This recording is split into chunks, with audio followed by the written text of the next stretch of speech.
찬송가 310장으로 함께 찬양하시겠습니다.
찬양드립니다.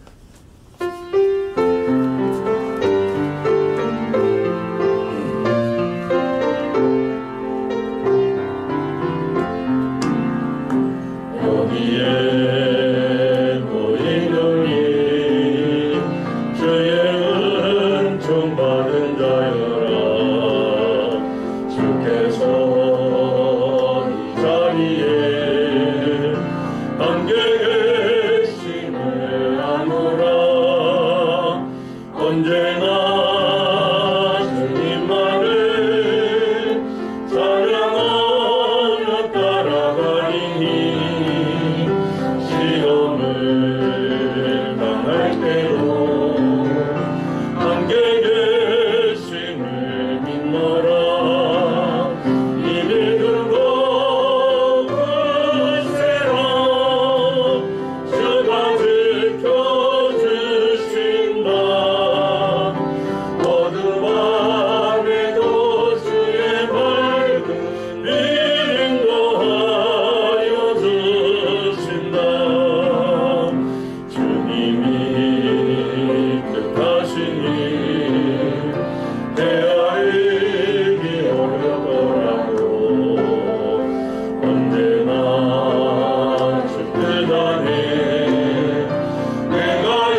사랑받는 주의 자녀라.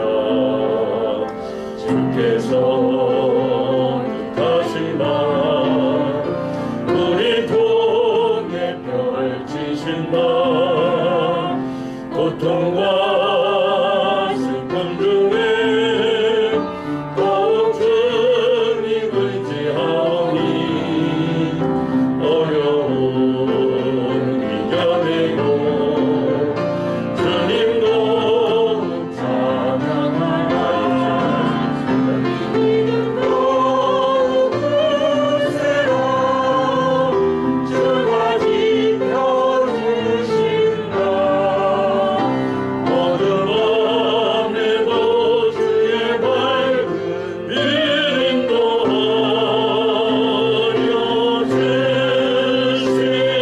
하여주신다.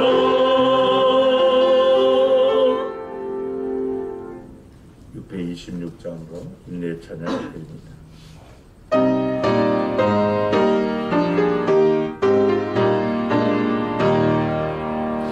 만민들아 경배하라. 주 여호와 하나님 경배하라. 만민들아 다 찬양하라. 여호와 하나님 찬양하라.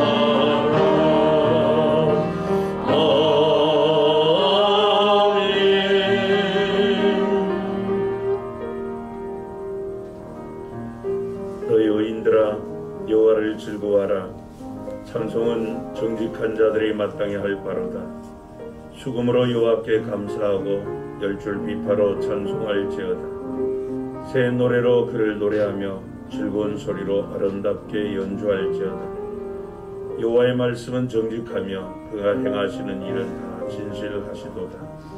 그는 공의와 정의를 사랑하시며 세상에는 여호와의 인자하심이 충만하도다. 하나님은 영이시니 예배하는 자가 영과 진리로 예배할지니라. 아멘. 성부 성자 성령 삼위 하나님을 높여 경배해 드립니다. 거룩하신 하나님, 오늘 우리 예배 가운데 임재하사 영과 진리로 드리는 참 예배를 이끌어 주옵소서. 아멘. 오셔서 저희의 눈을 밝혀주시고 귀를 열어 주옵소서. 아멘. 그래야 우리에게 들려주시는 하나님의 음성을 듣게 하시고 아버지. 또 하나님의 거룩하신 말씀 앞에 진리의 말씀 앞에 우리 자신들을 보게 하여 주옵소서. 아멘. 오늘의 예배를 받으시사 하나님을 영화롭게 하게 하시고 하나님을 만나는 감동과 치유와 복이 있는 예배가 되게 하여 주옵소서. 아멘. 모든 성도가 하나님의 임재를 경험하고 적극적 반응으로 화답하며 영광 돌리게 하여 주옵소서. 아멘. 오늘도 우리를 위해 보좌 우편에서 대도하시는 주 예수 그리스도의 이름으로 기원합니다. 아멘. 이 영광 찬송 6장과 68장으로 찬양드립니다.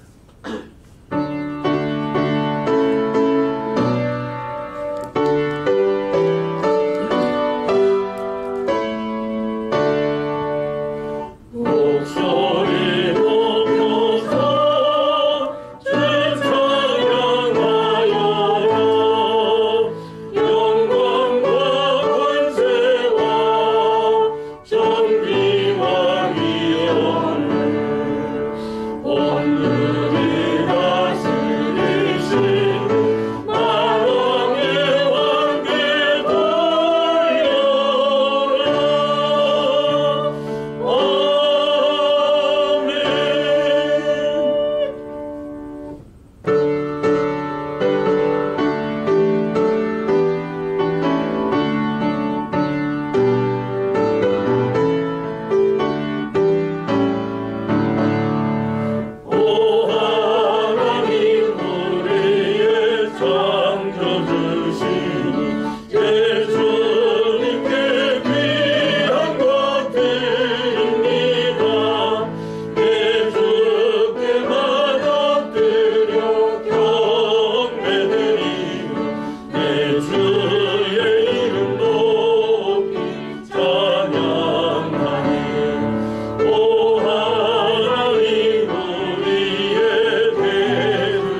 교도문 제8번을 교도하시겠습니다.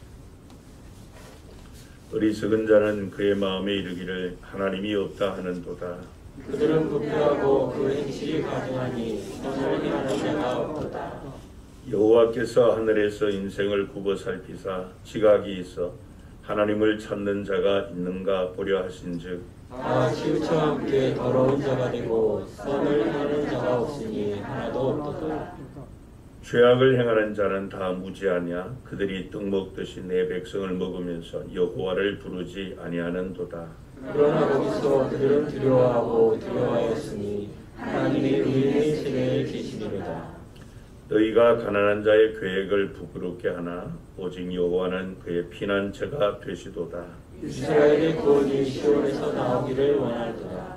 여호와께서 그의 백성을 포로된 곳에서 돌이키실 때 야곱이 즐거워하고 이스라엘이 기뻐하리로다. 아멘.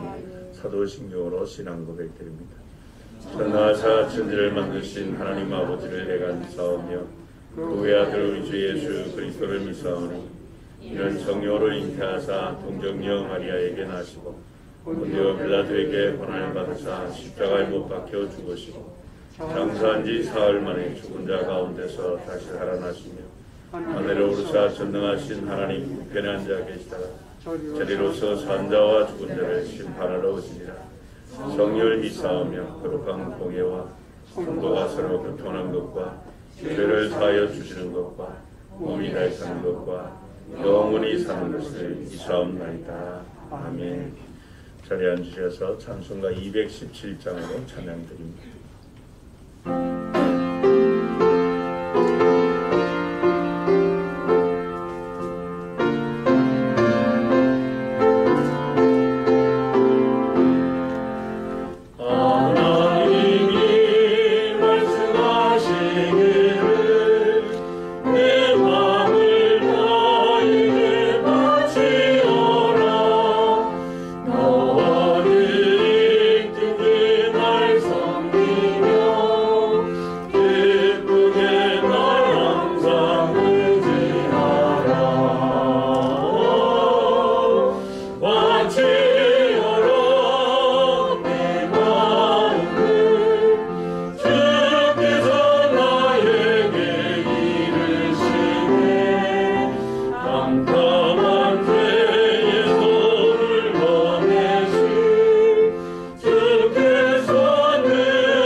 늘 우리를 사랑하시고 은혜가 풍성하신 하나님 아버지, 찬양과 감사와 영광을 드리나이다.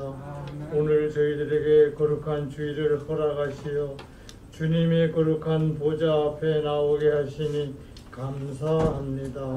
감히 주 앞에 설 수 없는 죄인들이 오나 그리스도의 사죄의 은총을 힘입고 나왔사오니 크신 축복과 사랑으로 함께하여 주옵소서.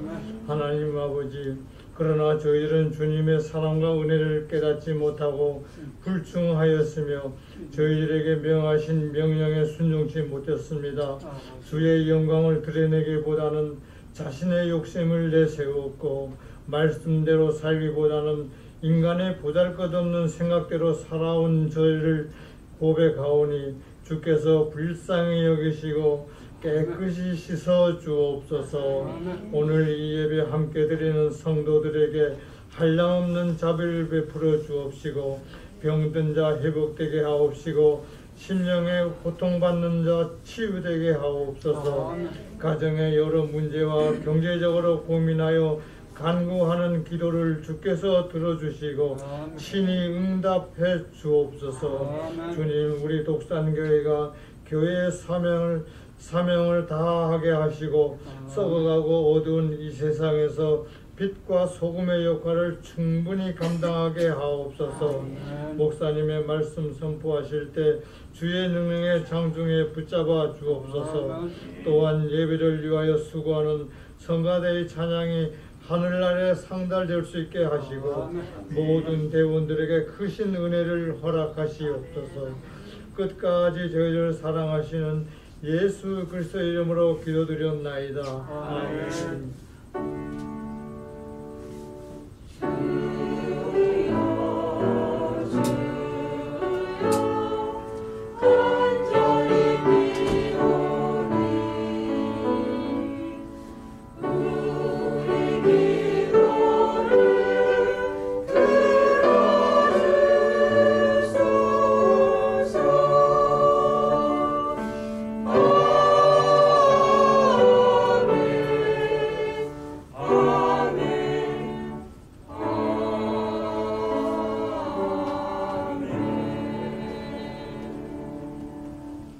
일어나셔서 찬송 1장 찬양하시며 봉헌하시겠습니다.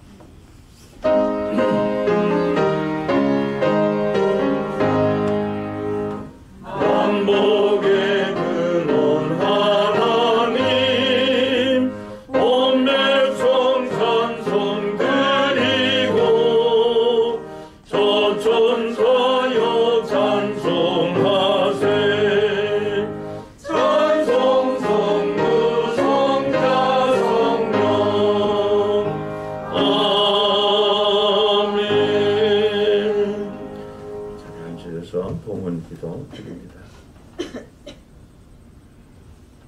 전능하신 우리의 하나님 아버지, 지난 한 주간도 하나님께서 우리의 모든 필요를 아시고 공급해 주시고 또 험한 세파 가운데 우리를 그와 같이 버려두지 아니하시며 필요한 은총 공급해 주시고 인도해 주시고 보호해 주신 은혜를 감사합니다. 진실로 내가 모든 것을 할 수 있다라고 하는 자만심과 교만으로 가득한 저희였습니다. 잠깐 보이다 사라지는 안개와 같은 인생임에도 또 하나님의 허락 없이는 존재할 수도 행할 수도 없는 자임에도 우리는 마음대로 계획하고 마음대로 될 수 있음을 자랑해 왔나이다. 마땅히 마음속에 하나님을 모시고 하나님의 뜻이라야 이것저것도 하는 것임을 알며 외면하며 거부해왔던 저희의 삶이었음을 고백하오니 우리의 어떠한 자랑을 긍휼히 여겨주시고 우리의 죄악을 사하여 주옵소서. 하나님께서 나의 삶의 주인이 되지 못하고 제 마음대로 이리저리 살아왔던 우리의 허물을 용서하여 주옵소서. 오늘 우리 작은 정성을 하나님 앞에 봉헌하며 새로운 결심을 다짐합니다. 우리 안에 찾아오신 주님, 나의 삶의 주관자가 되시기를 기뻐하시는 좋으신 하나님, 이 몸을 주 앞에 드립니다. 주께서 연락하여 주시고 이제 이후로 우리의 모든 삶이 하나님께서 마음 중심에 좌정하시고 하나님께 다스림 받는 삶을 살게 하여 주옵소서. 얻은 것 가운데 구별하여 드리는 11조 예물과 교회 사랑 비전 씨앗은금과 전도 기연금, 감사헌금과 선교헌금, 그리고 건축헌금과 목자헌금, 주일헌금, 우리 지교인 반다보 교회 교육관 신축을 위해 드리는 귀한 헌금 주께서 연락하여 주시고 귀한 예물과 함께 우리 예배자인 우리 자신도 하나님께서 받아 주옵소서. 하나님의 사람으로 온전하게 세워주시고 또 새 사람으로 살게 하시고 하나님 높이는 삶을 살게 하여 주시며 우리의 신앙 품격을 더욱더 성숙하게 하셔서 참다운 그리스도인다운 삶을 살게 하여 주옵소서. 우리의 마음과 생각을 감찰하여 주시고 또 하나님 앞에 우리의 삶을 통해 하나님을 영화롭게 하는 그런 삶을 살 수 있도록 이끌어 주옵소서. 이제는 무엇을 먹을까, 무엇을 마실까, 무엇을 입을까 염려하지 않게 하옵소서. 너희는 먼저 그의 나라와 그의 의를 구하라. 그리하면 이 모든 것을 너희에게 더하시리라고 말씀하신 주님의 말씀을 따라 언제나 먼저 하나님의 나라와 하나님의 뜻을 구하는 삶을 살게 해 주옵소서. 이 땅의 것만을 추구하지 않게 하시고 위의 것을 추구하게 하여 주옵소서. 예물 드리는 성도인들의 심령과 또 가정과 경영하는 산업에 하늘의 풍성한 기름과 땅에 충만한 결실로 채워 주옵소서. 드리는 손길들의 찬양과 믿음을 또 정성을 기쁘게 받으시고 이 세상 살아가는 동안 물질 때문에 고통당하지 않게 하시고 물질을 다스리고 또 귀한 예물 통하여 물질을 통하여 하나님의 영광을 더 높이 드러내는 선한 청지기가 되게 하여 주옵소서. 특별히 우리 지교인 반다보 교회 교육관 신축을 위하여 기도합니다. 하나님 더 많은 영혼들을 천국 일꾼으로 양육할 수 있는 귀한 훈련장이 될 수 있도록 하나님께서 이 모든 진행 과정에 선하신 손으로 도와주셔서 하나님의 영광 더 높이 드러낼 수 있도록 은혜를 베풀어 주옵소서. 오늘도 일에 헌신하는 일꾼들과 또 예물 관리하는 재정구원들 또 다음 세대를 천국 일꾼으로 양육하는 우리 교회학교 교사들 찬양으로 섬기는 찬양대원들과 주님의 몸된 교회 세움을 위해 주신 달란트 따라 섬기는 성도님들의 사랑의 수고와 섬김을 일일이 기억하여 주옵소서. 주님의 교회를 사랑함으로 드리는 수고와 정성이 하나님이 은혜와 복 주심 가운데 풍성하게 결실하도록 역사하여 주옵소서.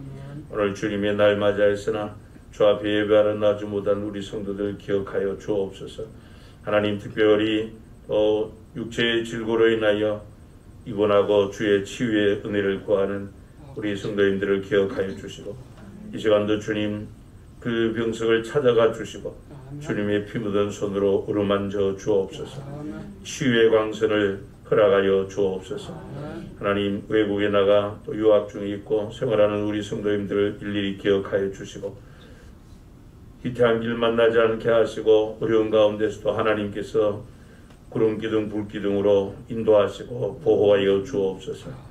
특별히 하나님 아직도 예배신앙 회복하지 못하여 또 뒤처져 있는 우리 성도들 기억하시고 또 그리스도를 사랑하는 열정으로 믿음을 회복하게 하시고 또 그리스도를 향한 우리의 사랑을 회복할 수 있도록 은혜를 베풀어 주옵소서. 하늘에 속한 모든 신령한 것들로 충만하게 하신 우리 주 예수 그리스도의 이름으로 기도하옵나이다. 아멘. 성경 말씀 사도행전 26장 사도행전 26장 24절부터 29절 말씀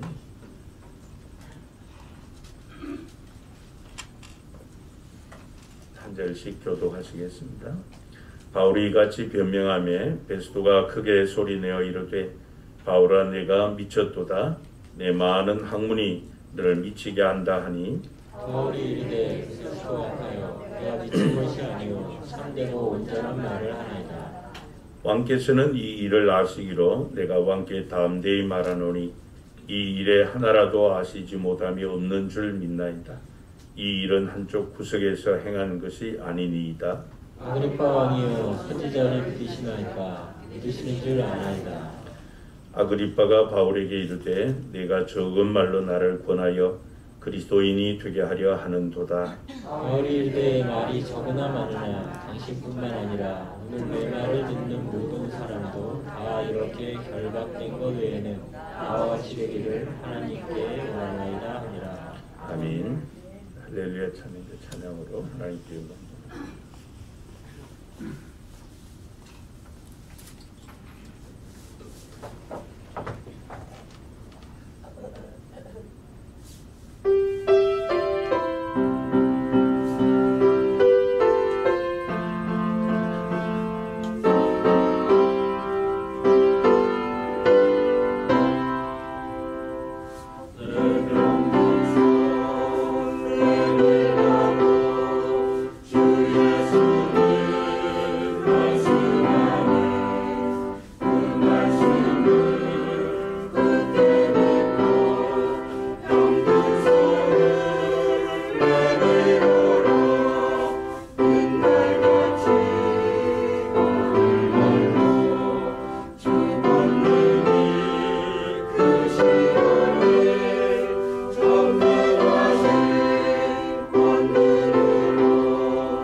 찬양대 많이 좀 참여해 주시면 좋겠습니다.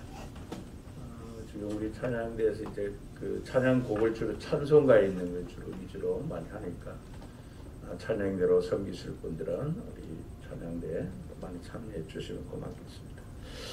기도하시고 말씀 나누겠습니다. 하나님 아버지, 오늘도 복주 구별하신 귀한 날 우리에게 주시고 우리 인생의 본분인 하나님을 경배하는 예배를 통하여 하나님을 향한 우리의 사랑과 또 믿음을 고백하고 증명하게 하시니 감사합니다. 이스라엘 찬양 중에 계시는 주께서 오늘도 우리 가운데 임재하여 주시고 계시해 주신 말씀 통하여 하나님의 뜻을 밝히 들려 주옵소서. 베드로 통하여 고넬료 가정에 하나님의 말씀을 들려 주심 같이 오늘도 사도 바울을 통하여 우리에게 주시는 하나님의 귀한 말씀 우리의 마음에 깊이 새기게 하시고 사도 바울처럼 언제나 예수 그리스도를 품고 사는 그런 믿음의 삶을 살 수 있도록 오늘도 진리의 말씀 위에 우리를 굳건하게 세워 주옵소서. 주 예수 그리스도의 이름으로 기도합나이다. 아멘. 오늘 본문 말씀은 사도 바울이 베스도 총독과 또 유대의 분봉왕인 이 아그리파 왕 앞에서 자기 변호와 또 변명을 한 그런 말씀입니다. 우리가 지금 살펴보는 것처럼 사도 바울이 무슨 잘못을 했기 때문에 죄를 범했기 때문에 아니라 예수 그리스도의 십자가와 부활을 전했다는 그 이유로 유대인들에 의해 고발을 당하고 감옥에 갇혔습니다.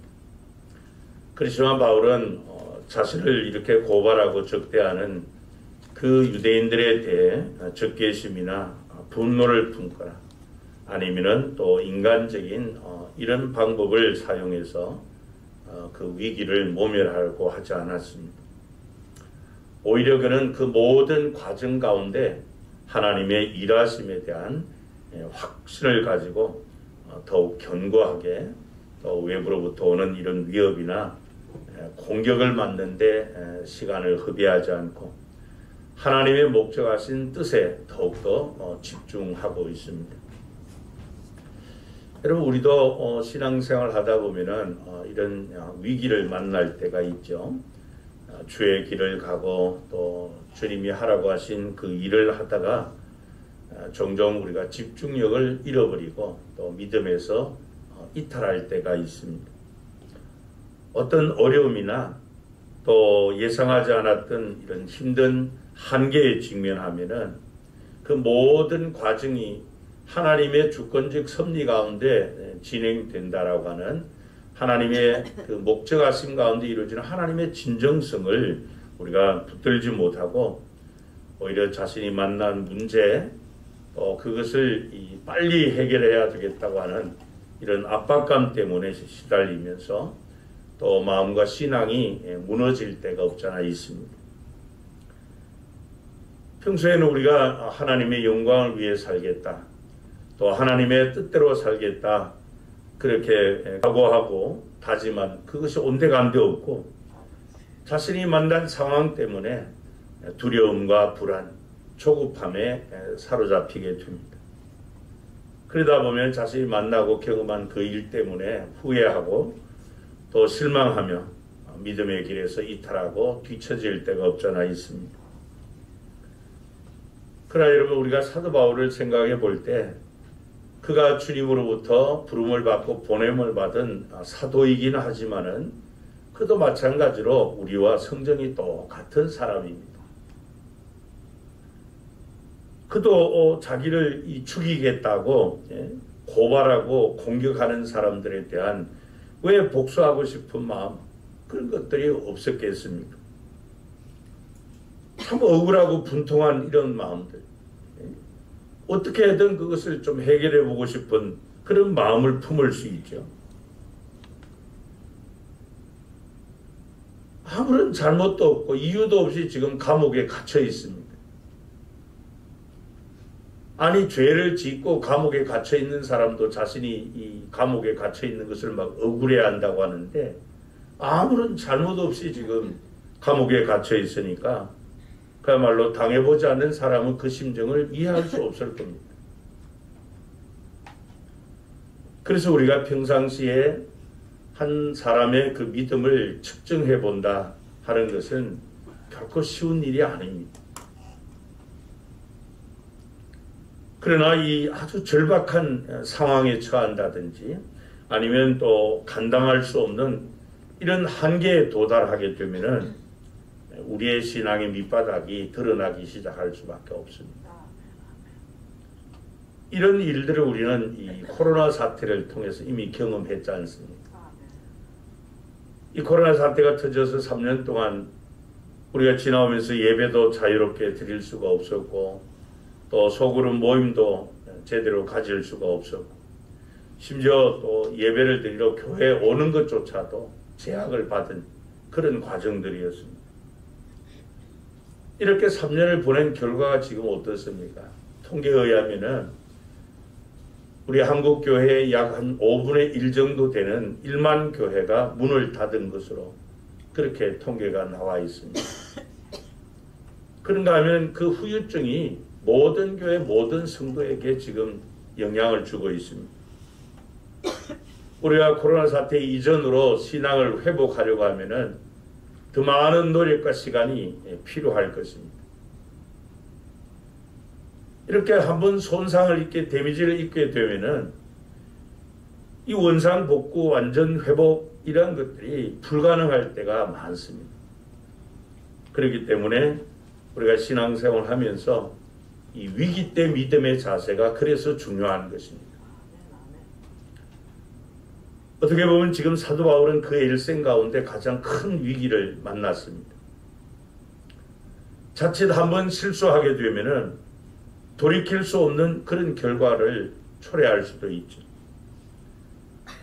그가 말 한마디 자칫 잘못하게 되면은 그 총독이나 왕 앞에서 자신의 운명이 결정될 수도 있는 그런 상황입니다. 물론 우리의 생사화복을 여호와 하나님께서 주관하고 계신 것은 맞습니다마는 하나님을 믿지 않는 그 당시 권력자들 또 유대 종교 지도자들 이들이 어떤 사람들입니까? 예수님도 십자가에 못 박아 죽인 아주 잔인한 사람들 아닙니까? 그래서 오늘 말씀은 앞으로 우리가 신앙생활을 하는 가운데 이러한 위기 상황을 만날 때 어떻게 어떤 신앙 자세로 그런 위기 상황을 잘 극복해야 될 것인가? 어떤 삶을 살아야 사도 바울처럼 그 위기 상황 가운데서도 하나님께서 가라고 하신 그 길과 하라고 하신 그 일을 하는 그 주의 길을 끝까지 갈 수 있겠는가? 거기에 대한 답을 우리에게 제공해 주고 또 중요한 교훈을 주는 데 있어 의미 있는 그런 말씀입니다. 말씀드린 것처럼 사도 바울은 지금 자기가 처한 상황에서 자신이 이 로마 시민권자이기 때문에 얼마든지 그것을 이용해서 자신의 그 억울함을 풀기 위해 복수의 칼을 품을 수도 있어요. 여러분 바울이 어떤 사람이었습니까? 과거 그가 주님을 만나기 전 그의 목표는 예수 믿는 사람들을 잡아 가두고 죽이는 그 일에 혈안이 되었던 바로 이 바울 아니었습니까? 그래서 그가 디모데전서 1장 13절에 이렇게 고백을 하잖아요. 내가 전에는 그러니까 내가 예수님을 만나기 이전에는 어떤 자였다고요? 비방자요, 박해자요, 폭행자였다. 나는 잔인한 사람이었다는 거예요. 자기가 예수를 믿지 않을 때, 예수님을 알지 못했을 때는 내 가슴에 내가 칼을 품고 살았던 사람이다. 그 칼을 휘둘렀던 사람이다. 그런 고백이잖아요. 그러나 지금은 긍휼을 입었다. 내가 예수를 믿지 않을 때는 알지 못해서 그렇게 행했다. 그러나 지금은 하나님의 이 긍휼을 덧입어서 지금은 칼을 품은 자가 아니라 예수 그리스도를 품은 자로 살아가고 있다. 그런 고백이에요. 그래서 자기가 지금 이런 위기 상황 가운데서도 굴하지 않고 하나님의 뜻을 이루는 그 부름의 소망을 위해서, 부름의 상을 위해서 지금 달려가고 있다. 그런 고백을 하는 겁니다. 그러면 사도 바울이 칼 대신에 이제는 예수 그리스도를 품은 사람이 되었다라고 하는 것은 도대체 어떤 의미가 있느냐 하는 겁니다. 우리가 예수 그리스도를 이 가슴에 품고 살 때, 예수 그리스도를 가슴에 품고 사는 사람은 도대체 어떤 삶을 사는가 하는 것을 오늘 본문을 통해서 우리는 볼 수 있습니다. 우리가 사도 바울처럼 예수를 가슴에 품고 사는 사람은 먼저 이 예수 그리스도를 위한 선포적 삶을 삽니다. 본문 24절 25절 보면요, 바울이 이같이 변명하며 베스도가 크게 소리내어 이르되 바울아 내가 미쳤도다. 내 많은 학문이 너를 미치게 한다 하니 바울이 이르되 베스도가 가여 내가 미친 것이 아니요 참되고 온전한 말을 하나이다. 이렇게 이야기합니다. 베스도 총독이 이 바울에게 너 지금 예수 그리스도를 전하는 것, 그것은 미친 짓이다. 예수님이 십자가에 죽으셨다가 부활하셨다는 것을 전하는 것은 너 그것은 미친 말이다. 이렇게 얘기를 한 거예요. 그랬더니 바울이 뭐라고 대답을 합니까? 각하여 내가 하는 말이, 내가 하는 일이 미친 말이 아니다. 참되고 온전한 말을 한다. 두 가지를 말합니다. 예수 그리스도의 십자가의 죽음과 부활은 참이고 옳다는 거예요. 예수 그리스도가 참이라고 하는 것은 그분이 진리라는 것입니다. 또 온전하다는 말은 잘못이 없는 옳은 분이다. 옳다라고 하는 것은 옳음을 의미하고 있습니다. 그러니까 결국은 바울은 이 베스도 총독에게 바로 길과 진리와 생명 되시는 예수 그리스도를 선포하고 있습니다. 그뿐만 아니라 뒤에 28절에 보면 또 이 아그리빠 왕도 바울에게 하는 말이 있습니다. 아그리빠가 바울에게 이르되 내가 적은 말로 나를 구원하여 그리스도인이 되게 하려 하는도다. 그럽니다. 지금 자신을 재판하기 위해서 모인 그들을 향해서 이 아그리빠 왕에게도 사도 바울은 예수 그리스도를 선포하고 있습니다.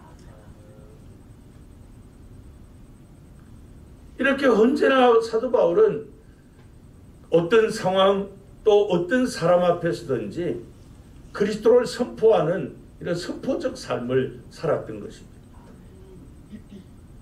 자신의 어떤 경험담, 자신의 감동 이런 것을 나눈 게 아니고 분명한 사실, 참된 것, 그것을 선언하고 공포하는 것입니다. 그 대상이 어떤 사람이든 그가 처한 상황이 어떤 상황이든 간에 오직 예수 그리스도를 선포하는 그런 선포적 삶을 살았던 것입니다. 그가 고린도전서 2장 1절 2절에 이런 고백을 합니다. 형제들아 내가 너희에게 나아가 하나님의 증거를 전할 때에 말과 지혜의 아름다운 것으로 아니하였나니 내가 너희 중에서 예수 그리스도와 그가 십자가에 못 박히신 것 외에는 아무것도 알지 아니하기로 작정하였습니다. 그러니까 바울이 전하는 말씀은 선포예요. 선포. 말과 지혜의 아름다움이 아닙니다. 사람들이 듣기 좋은 이런 말, 무슨 심미적이거나 감정적인 이런 표현들이 아니, 오직 예수 그리스도와 그분이 십자가에 못 박히신 것, 그 외에는 내가 다른 것은 알지 않기로 작정했다. 이렇게 고백을 합니다. 그래서 로마서 15장 17절부터 19절에 보면 그러므로 내가 그리스도 예수 안에서 하나님의 일에 대하여 자랑하는 것이 있거니와 그리스도께서 이방인들을 순종하게 하기 위하여 나를 통하여 역사하신 것 외에는 내가 감히 말하지 아니하노라. 그 일은 말과 행위로 표적과 기사의 능력으로 성령의 능력으로 이루어졌으며 그리하여 내가 예루살렘으로부터 두루 행하여 일루리곤까지 그리스도의 복음을 편만하게 전하였노라. 그리스도의 복음을 편만하게 전했다라고 하는 것은 이 예루살렘에서 일루리곤까지 구석구석마다 널리 복음을 선포했다는 겁니다. 여러분, 이렇게 이 예수 그리스도를 가슴에 품고 있는 사람은 이 바울처럼 언제나 어떤 상황 가운데서든지 예수 그리스도를 선포하는 선포적 삶을 산다는 것입니다. 그렇다면 오늘 사는 저와 여러분은 어떤가 하는 것이에요. 오늘 사는 성도 대부분은 이렇게 예수를 믿습니다. 예수를 믿지만은 사도 바울처럼 이 선포적 삶을 산다기보다 현세에 매여서 사는, 자신의 상황에 매여 사는 그런 현실이에요.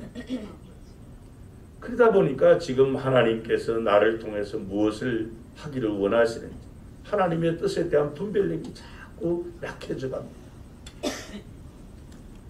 그러니 그저 하루하루 현실에 매여 살다 보니까 명목상의 신자, 종교인으로 자꾸 전락해 가고 있습니다. 그리고 우리가 예수를 믿으면 그저 그냥 교회 다니는 것과 또 예수 그리스도를 가슴에 품고 선포적 삶을 산다는 것은 차원이 다른 신앙생활이에요. 그러니까 주일이 되었으니까 주일을 지키는 것과 또 선포적 이 신앙을 산다는 것은 다릅니다. 예수 그리스도를 선포하는 이 선포적 삶을 산다는 것은 먼저는 내가 예수 그리스도로 만족한다는 것입니다. 뿐만 아니라 자기의 운명과 삶의 전부가 그분께 달려있다는 것.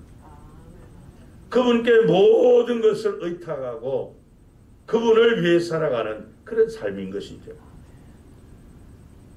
이러한 선포적 삶을 사는 성도의 특징은 그 삶이 간결하고 정결합니다. 상대방이 총독이고 왕이지만 그들이 내가 선포하는 이 복음을 이해했느냐 하지 않느냐 그건 상관하지 않아요. 내가 이 땅에 하루를 더 사느냐 못 사느냐 그게 영향을 받지 않습니다. 늘 예수 그리스도를 품고 있기 때문에 그리스도와 연결된 삶이, 그래서 예수 그리스도 그 한 분만으로 만족하는 그런 삶을 사는 것이죠. 상대방이 베스도 총독이든지 벨리스 총독이든지 아그리빠 왕이든지 누구 앞에서든지 예수 그리스도를 선포하는 선포적 삶을 사는 것입니다. 그래서 우리도 이 사도 바울처럼 우리의 가슴에 예수 그리스도를 품은 성도가 되어서 어떤 상황 또 누구에게든지 바로 예수 그리스도로 만족하며 그분을 선포하는 이런 선포적 삶을 사시기를 바랍니다. 두 번째로 사도 바울처럼 이 예수 그리스도를 가슴에 품은 성도는 바로 하나님이 원하시는 삶을 삽니다. 본문 29절을 봅니다. 바울이 이르되 말이 적으나 많으나 당신뿐만 아니라 오늘 내 말을 듣는 모든 사람도 다 이렇게 결박된 것 외에는 나와 같이 되기를 하나님께 원하나이다 하니라. 그렇게 말했습니다. 지금 사도 바울이 이 아그리빠 왕에게 내가 지금 이렇게 결박된 것 외에는 왕 당신도 나와 같이 되기를 내가 하나님께 원한다. 그렇게 간구한다는 것입니다.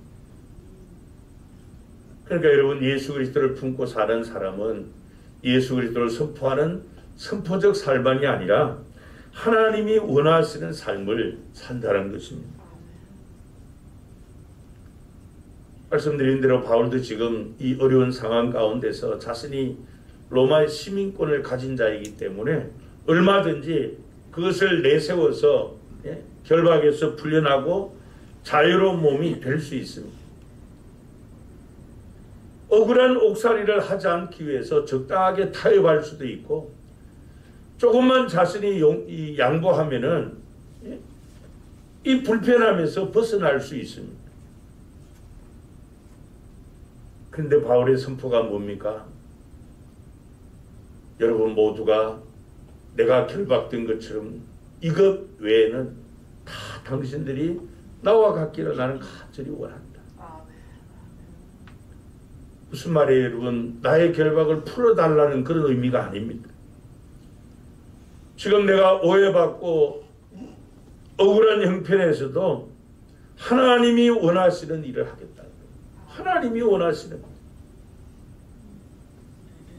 그러니까 바울은 이런 위기 상황 가운데서도 자기 뜻을 앞세우지 않고 하나님의 뜻을 구하고 하나님의 뜻을 언제나 앞세웠던 거예요. 우리가 신앙생활을 하다 보면은 늘 갈등할 때가 언제입니까? 내 뜻을 따라 할 건가 하나님의 뜻을 따라 살 건가? 이 갈림길에 서면 늘 갈등해요. 내가 가고 싶은 길을 갈까? 하나님이 가라고 하신 길을 갈까? 여기에 대한 답을 이미 예수님께서 마태복음 7장 13절 14절에서 주셨지 않습니까? 우리 한번 같이 읽을까요? 시작. 좁은 문으로 들어가라. 멸망으로 인도하는 문은 크고 그 길이 넓어 그리로 들어가는 자가 많고 생명으로 인도하는 문은 좁고 길이 협착하여 찾는 자가 적음이라. 그랬습니다. 많은 사람이 가는 길. 그건 멸망으로 치닫는 길이라는 거예요. 왜냐하면 자기가 원하는 길을 가는 사람입니다. 그러나 생명을 주는 문은 좁고 그 길은 협착해서 그 길을 찾는 자들이 적다는 겁니다. 무슨 말씀입니까, 여러분? 사람은 누구나 자기가 원하는 뜻, 자기가 원하는 길을 가기를 원하지 하나님의 뜻, 하나님의 길을 원하지 않는다는 겁니다. 고린도후서 7장 9절 이하 12절에 보면은 교회 안에 분쟁이 일어나서 참 풍비박산돼가는 고린도 교회에 사도 바울이 주는 말씀이 있습니다. 내가 지금 기뻐함은 너희로 근심하게 한 까닭이 아니요 도리어 너희가 근심함으로 회개함에 이런 까닭이라. 너희가 하나님의 뜻대로 근심하게 된 것은 우리에게서 아무 해도 받지 않게 하려 함이라. 하나님의 뜻대로 하는 근심은 후회할 것이 없는 구원에 이르게 하는 회개를 이루는 것이요 세상 근심은 사망을 이루는 것이니라. 보라, 하나님의 뜻대로 하게 된 이 근심이 너희로 얼마나 간절하게 하며 얼마나 변정하게 하며 얼마나 분하게 하며 얼마나 두렵게 하며 얼마나 사모하게 하며 얼마나 열심히 있게 하며 얼마나 벌하게 하였는가.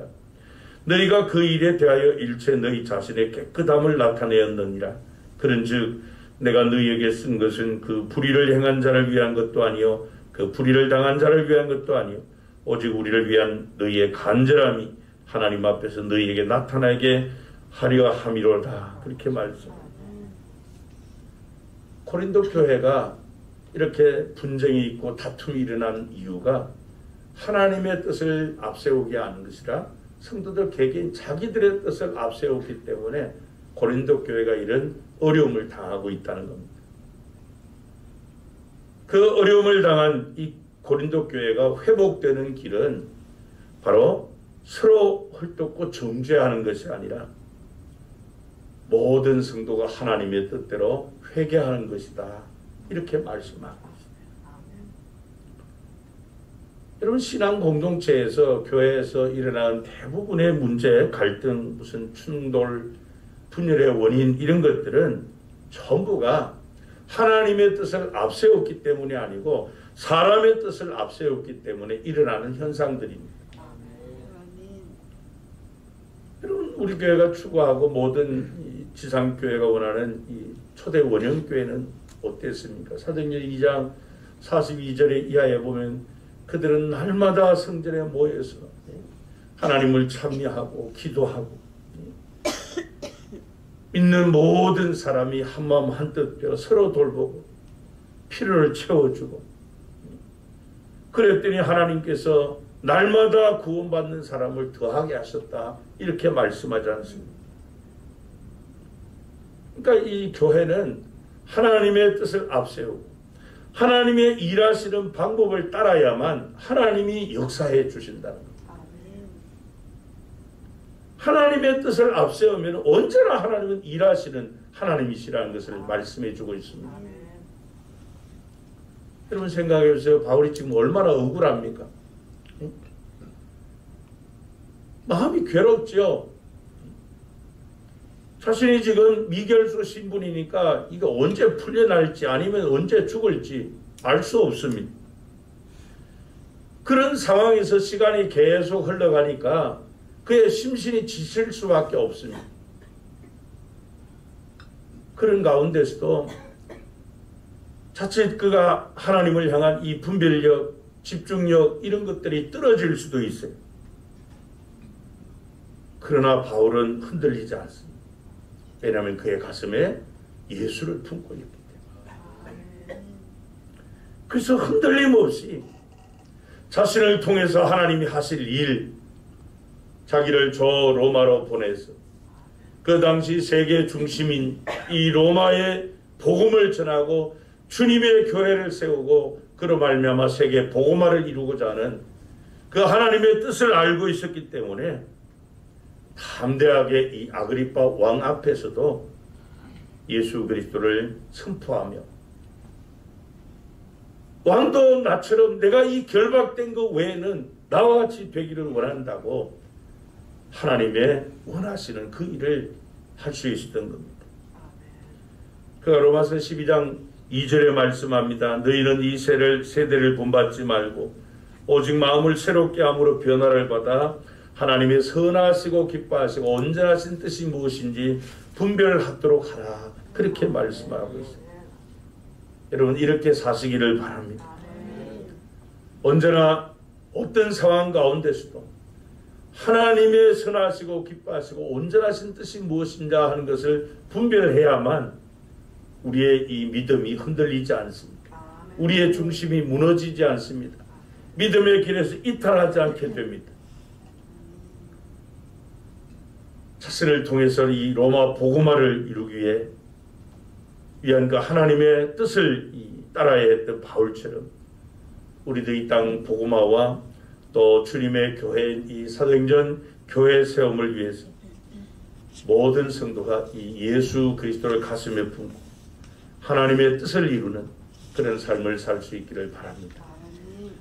마지막 세 번째로 예수를 가슴에 품은 성도, 이 사도 바울처럼 하나님의 말씀이 그대로 된다는 하나님의 말씀에 대한 확신을 가진 삶을 삽니다. 그걸 보면 뒤에 이제 다음 27장에 보면요, 22절부터 25절에 내가 너희를 권하노니 이제는 안심하라. 너희 중 아무도 생명에는 아무런 손상이 없겠고 오직 배뿐이리라. 내가 속한 바 곧 내가 섬기는 하나님의 사자가 어젯밤에 내 곁에 서서 말하되 바울아 두려워하지 말라. 내가 가이사 앞에 서야 하겠고 또 하나님께서 너와 함께 항해하는 자를 다 내게 주셨다 하였으니 그러므로 여러분이여 안심하라. 나는 내게 말씀하신 그대로 되리라고 하나님을 믿노라. 그렇게 말씀합니다. 나는 내게 말씀하신 그대로 되리라고 하나님을 믿노라. 이렇게 말씀합니다. 사도 바울이 이제 로마로 압송되는 과정에서 배를 타고 그레데 해변을 끼고 항해하는 가운데 유라굴로라고 하는 큰 풍랑을 만나 배가 파손하게 됩니다. 여러 날 동안 이 풍랑 때문에 상황이 더 악화됩니다. 그래서 그 배에 탄 276명의 이 생명, 이 구원의 여망이 다 없어졌다 그랬습니다. 그런 절망 가운데 있는 자들에게 사도 바울이 전한 말씀이 이 말씀이에요. 풍랑 만나 지금 파손되고 바다에 빠져 죽을 수밖에 없는 이 두려움에 공포에 떨고 있는 그들에게 가장 먼저 안심하라, 두려워하지 말아라. 왜냐하면 지난밤 하나님께서 내 곁에서 말씀을 주셨는데 내가 가이사 황제 앞에 서게 될 것이다. 그리고 그 하나님께서 항해하는 이 276명의 사람들 모두를 나에게 주셨다고 하셨다. 여러분들의 생명에는 조금도 손상이 없게 하셨다. 하면서 25절에 확신이 있는 이 말씀을 선포합니다. 요 노란 글씨 여러분이여 여기 읽다가 한번 같이 읽습니다. 시작. 여러분이여 안심하라. 나는 내게 말씀하신 그대로 되리라고 하나님을 믿노라. 아멘. 얼마나 놀라운 믿음과 확신입니까? 지금 자신이 처한 환경은 이전보다 더 악화되었어요. 생명의 위협을 느끼고 있습니다. 그 열악한 환경 가운데서도 모든 사람이 다 죽게 되었다고 공포심에 사로잡혀 있는, 살 소망이 다 사라졌다고 하는 그때에도 바울의 초점은 분명했습니다. 그게 뭡니까? 말씀하신 그대로 하나님께서 되게 하실 줄로 나는 하나님을 믿습니다. 아멘, 아멘. 지금 큰 풍랑이 일어서 배가 파손하고 있습니다. 열나흘 동안 먹지도 못했습니다. 구원의 여망이 없다고 모든 사람이 다 비명을 지르고 탄식하는 그 상황 가운데서도 바울은 하나님의 진정성을 믿습니다. 하나님의 신실하심을 믿었습니다. 그게 뭡니까? 하나님 말씀하신 대로 되게 하시는 하나님이십니다. 아멘.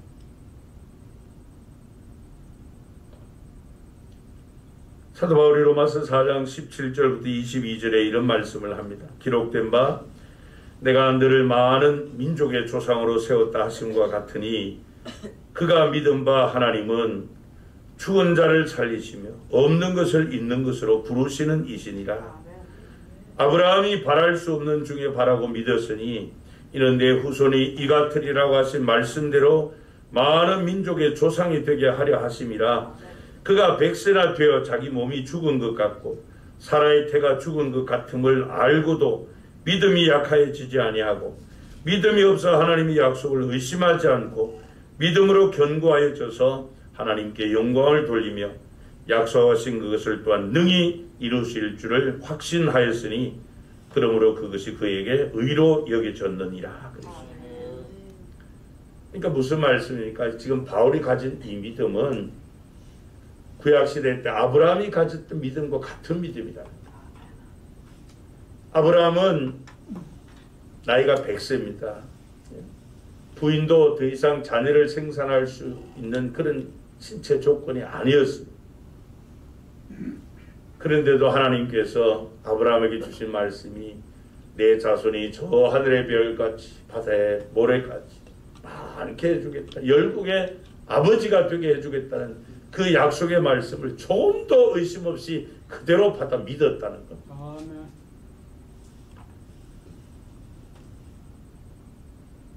아브라함이 믿은 하나님은 죽은 자를 살리시는 하나님이시다. 없는 것을 있게 하시는 하나님, 불가능을 가능하게 하시는 그 하나님의 약속의 말씀에 대해서 아브라함은 100% 믿음을 가졌다. 그 아브라함이 가진 그 확고한 믿음, 하나님이 말씀하신 대로 이루신다는 그 믿음을 바울 자신도 가지고 있기 때문에 그런 풍랑 만나 살 소망이 없다고 비명 지르는 그 사람들을 향해서 이렇게 선포하는 거예요. 하나님께서 나를 통해서 하실 일 이미 나에게 보여주셨다. 너는 가이사 황제 앞에 서야 된다.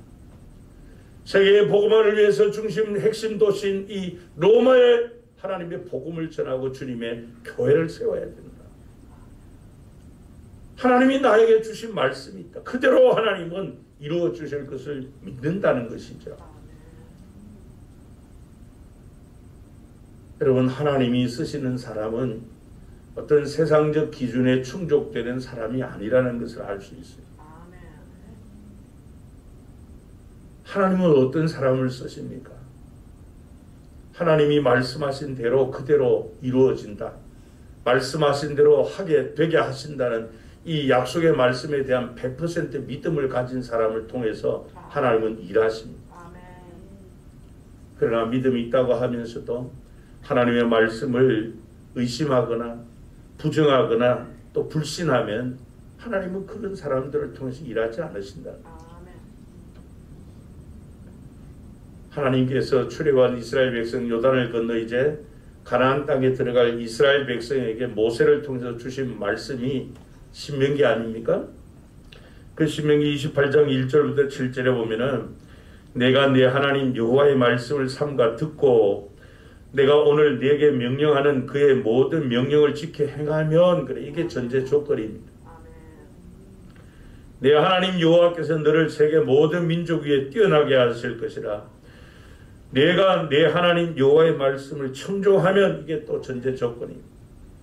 이 모든 복이 내게 임하며 내게 이르리니 성읍에서도 복을 받고 들에서도 복을 받을 것이며 내 몸의 자녀와 내 토지의 소산과 내 짐승의 새끼와 소와 양의 새끼가 복을 받을 것이며 내 광주리와 떡반죽 그릇이 복을 받을 것이며 내가 들어와도 복을 받고 나가도 복을 받을 것이니라. 여호와께서 너를 대적하기 위해 일어난 적군들을 네 앞에서 패하게 하시리라. 그들이 한 길로 너를 치러 들어왔으나 내 앞에서 7길로 도망하리라. 여러분 이 말씀대로 믿으십니까? 하나님의 말씀은 언제나 같습니다. 가나안 땅에 들어갈 이스라엘 백성에게 주신 이 말씀이나 오늘 사는 저와 여러분에게 주시는 하나님 말씀은 똑같은 말씀입니다.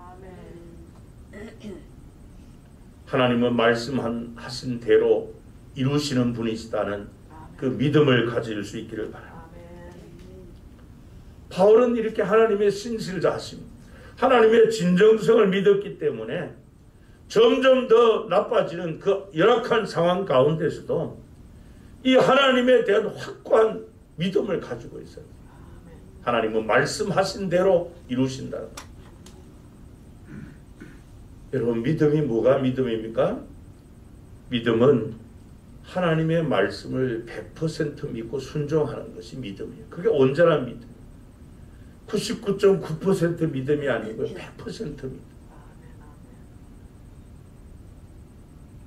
야고보가 하는 말씀이 뭡니까? 우리가 믿음이 있노라 하면서도 하나님 말씀을 의심하거나 불신하면은 그 사람의 믿음은 죽은 믿음입니다. 다시 말하면 그 믿음이 아니라는 겁니다. 온전한 믿음이 아니라는 거예요. 여러분 우리 하나님은 신실하신 하나님이십니다. 말씀하시고 약속하신 것을 그대로 이루시는 하나님이심을 아브라함처럼 바울처럼 확신할 수 있기를 바랍니다. 그래서 이 사도 바울은 자신의 상황이 어떠하든지 자기를 통해 이루실 그 하나님의 그 원대한 뜻을 위해서 로마를 향해 예수 그리스도를 품고 굳이 그 길을 가고 있는 그 모습을 오늘 본문이 우리에게 보여주고 있습니다. 우리 성도들이 가는 믿음의 길 또 믿음의 생활에 어떤 상황 또 어떤 대적들을 우리에게 다가올 수도 있어요. 그런 가운데 우리에게 더욱더 중요한 것은 바로 예수 그리스도를 품고 사는 믿음의 자세가 필요합니다. 그럴 때 우리는 어떤 상황 가운데서도 누구에게도 예수 그리스도를 선포하는 선포적 삶을 살 수 있고 어떤 상황 가운데서도 하나님의 뜻을 앞세워 하나님이 원하시는 그런 삶을 살 수 있습니다. 더 나아가 우리는 하나님이 말씀하신 대로 이루어진다고 하는 하나님의 말씀에 100% 확신하는 그런 삶을 통해서 사도 바울처럼 하나님의 원대한 뜻을 이루는 저와 여러분 되기를 축복합니다. 기도하시겠습니다. 하나님 아버지 고맙고 감사합니다. 아무런 소망 없는 우리들, 저 영원한 지옥 형벌을 향해 치닫던 우리를 불쌍히 여겨주셔서 독생자 예수 그리스도 우리의 죄값 때문에 이 땅에 보내주시고 내가 받아야 될 그 죄의 형벌을 주님이 대신 죄 없으신 몸으로 십자가에 죽어져 주심으로 단번에 영원한 속죄를 우리에게 이루어 주시고 사망 군세 이기시고 부활하여 주심으로 부활의 첫 열매가 되어 우리의 영원한 생명의 부활을 소망을 우리에게 주셨으니 감사합니다. 하나님 우리를 어디에 쓰시고자 우리에게 이토록 놀라운 일을 행하여 주셨는지 우리는 사도 바울처럼 하나님을 알지 못할 때 하나님과 원수되어 행하였던 자들이었고 죄인이었고 연약한 자들이었습니다. 하나님을 알지 못하기에 자행자재하며 살았던 우리들이었습니다. 그러나 긍휼의 복음을 듣고 긍휼에 풍성하신 하나님의 그 놀라우신 사랑과 은혜로 우리의 모든 죄를 도말하여 주시고 또 영원한 생명 주시고 하나님의 자녀요 하나님 나라 백성 되게 하여 주셨으니 감사합니다. 이제는 예수 그리스도를 통해서 새로운 피조물이 되었사오니 사도 바울처럼 우리의 가슴에 예수 그리스도를 품은 성도로 살게 하여 주옵소서. 그래서 어떤 상황 가운데서도 바울처럼 예수 그리스도를 선포하는 선포적 삶을 살게 하시고 어떤 상황 가운데서도 내 뜻이 아니라 하나님의 원하시는 뜻을 구하면 그런 삶을 살게 해 주옵소서. 신실하신 하나님께서 주신 그 말씀대로 이루시는 하나님의 말씀에 대한 100% 확신을 가지고 하나님의 뜻을 받드는 하나님의 사람들로 영광 돌리게 하여 주옵소서. 주 예수 그리스도의 이름으로 기도합나이다. 아멘. 찬송가 545장으로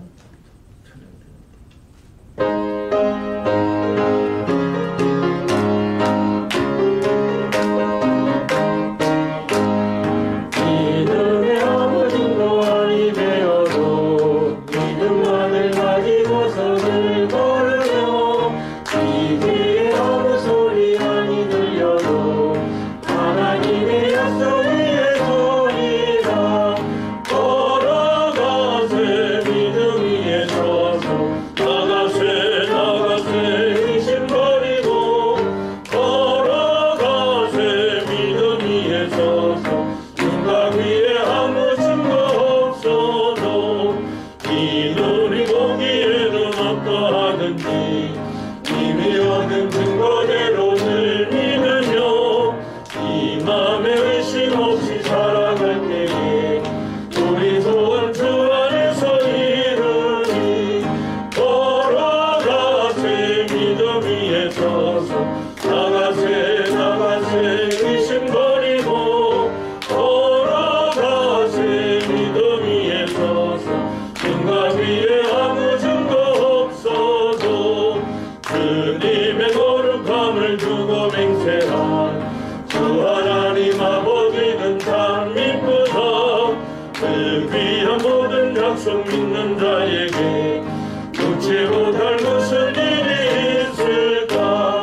걸어가세 믿음 위에 서서 나가세 의심버리고 걸어가세 믿음 위에 서서 윤곽 위에 아무 증거 없어도. 교회 소식입니다. 오늘 오후 예배는 남선교회 헌신 예배로 드립니다. 말씀은 푸른돌 교회 심호하시는 김기도 목사님께서 전해 주시겠습니다. 모든 성도님들 참석해서 그 은혜 받으시기 바랍니다. 이번 주 수요일부터 사순절이 시작이 됩니다. 전통적으로 우리 기독교에서는 이 사순절, 예수님의 부활절 그 전 주일을 뺀 40일을 사순절이라 그럽니다. 이 사순절 기간에는 예수님을 깊이 묵상하는 가운데 금식과 경건과 회개와 또 기도와 예배를 통해서 이 금욕과 근신의 훈련을 하게 됩니다. 그래서 예수를 깊이 묵상하고 예수를 더 닮고 예수 신앙을 굳건하게 세우고 또 주님을 경험하는 그런 뜻깊은 신앙의 절기로 삼을 수 있기를 바랍니다. 특별히 이 사순절 기간에 모든 성도님은 사도행전을 좀 정독을 하시되 이 사일마다 한 번씩 그렇게 최소한 10번 이상씩 꼭 정독을 하시면 좋겠습니다.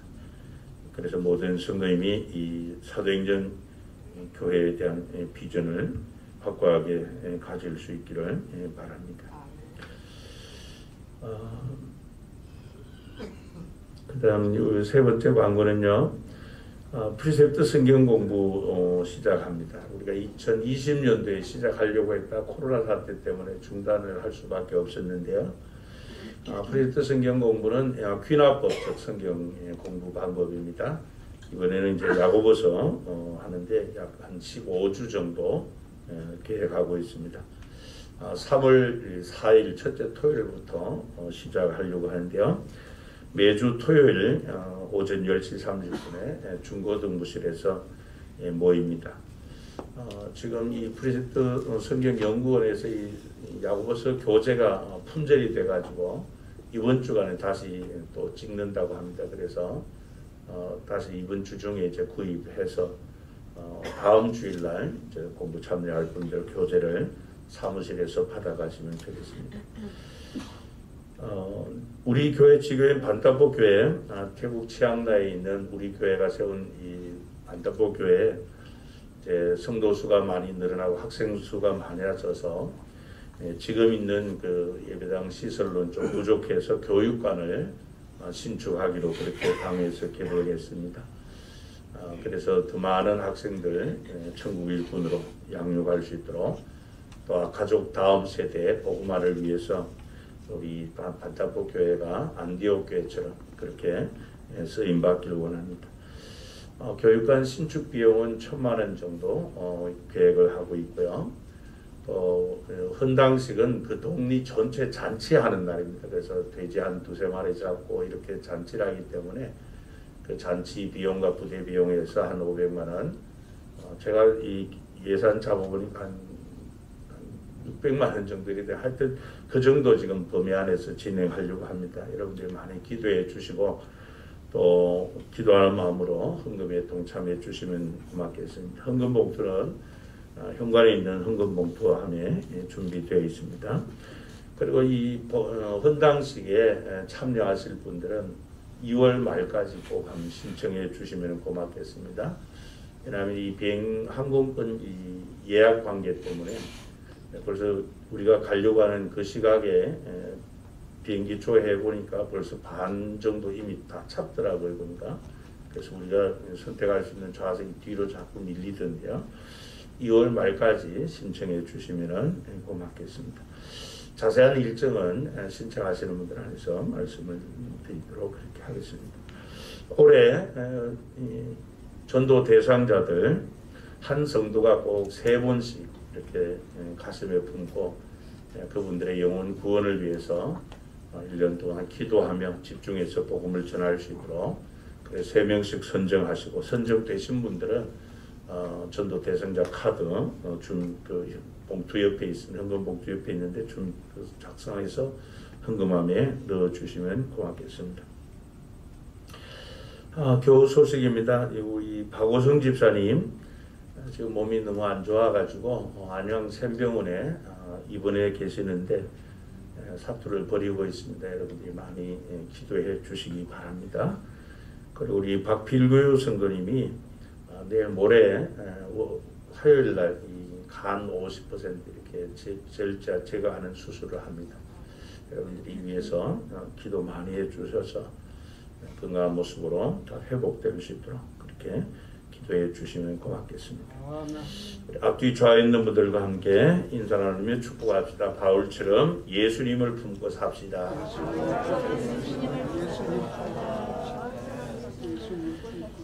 예, 우리 다 같이 일어나셔서 우리 교회 사명스러움을 한번 크게 선포하시고 파송 찬송 358장 1절을 힘차게 부릅니다. 우리는 시작.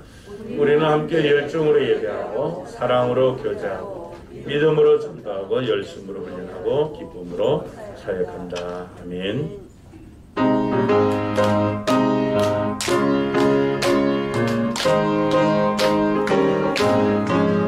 주의 진리 위해 십자가 하늘 높이 들고서 주의 군사 되어 영광스럽게 찬송하며 나가세 나가세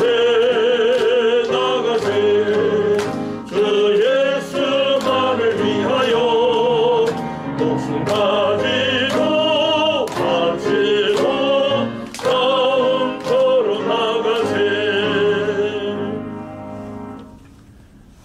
이제는 주 예수 그리스도의 은혜와 하나님 아버지의 사랑하심과 성령님과의 교통하시는 역사하심이 사도 바울처럼 예수 그리스도를 가슴에 품고 어떤 상황 가운데서도 그리스도를 선포하는 선포적 삶을 살며 어떤 상황 가운데서도 내 뜻이 아니라 하나님의 뜻을 받들고 하나님이 원하시는 삶을 살며 주께서 주신 말씀대로 이루시는 하나님이심에 대한 약속의 말씀에 대한 확고한 믿음으로 삶을 통해 하나님을 영화롭게 하기를 원하며 하나님의 원대한 뜻을 받들기를 소원하는 우리 모든 성도들과 성도님들의 가정과 경영하는 산업과 주님의 몸된 교회 위에 우리 지교인 반다버 교회 위에 오늘도 온 천하에 다니며 만민에게 복음을 전하는 우리 선교사님들과 그들의 사역 위에 특별히 병약하여 주의 치유의 광선을 기다리는 우리 성도들 심령 위에 이제로부터 영원토록 함께 있을지어다. 아멘. 하늘